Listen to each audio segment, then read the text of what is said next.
خوست کې د شهید رحمت ولی مسرور کرکټ لوبغالي باندې تر 14 کلنو ښکته لوبغاړو د کرکټ سیالۍ پیل شوې چې د خوست، پکتیکا، لوګر او غزنی ولایتونو لوبډلې پکې برخه لري او یوه اونۍ به دوام پیدا کړي.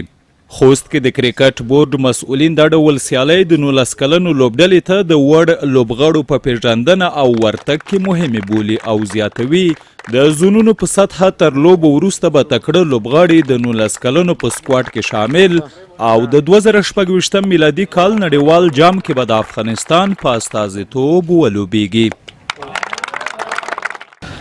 دا لوبې د افغانستان کرکټ بورډ ادارې په چوکاټ کې ترسره کیږي. انډر 16 لیول دی د میسینا کاروان د ولایتو ترمنځ ترسره کیږي.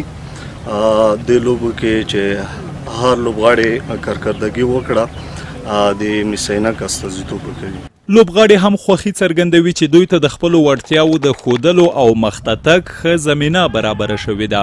دوی زیاتوي له بریاو وروسته د 19 کلنو په لوبډله کې خپل ځایونه یقیني کولی شي.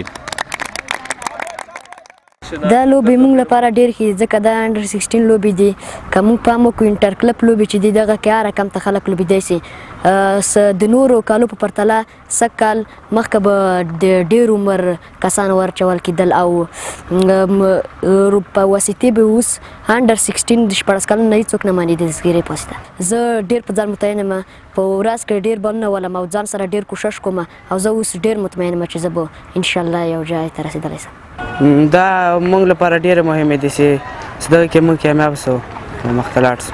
موږ د دغې لوبو لپاره ډېر زیات زحمت ایستی دی او دغه زحمت زموږ د پرمختګ سبب ګرځي.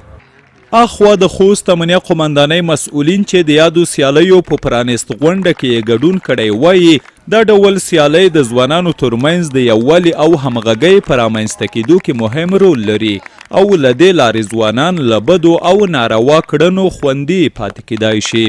د خوست امنیه قمندانۍ د دفتر آمر قاری اشرف شاهین ملي رادیو ټلویزیون سره د ځانګړو خبرو پر مهال خوښي وښوده چې خوست کې امنیتي وضعیت د ډاډ وړ دی او د هر ډول ورزش د ترسره کېدو او پرمختیا لپاره مناسبه زمینه برابره شوې ده.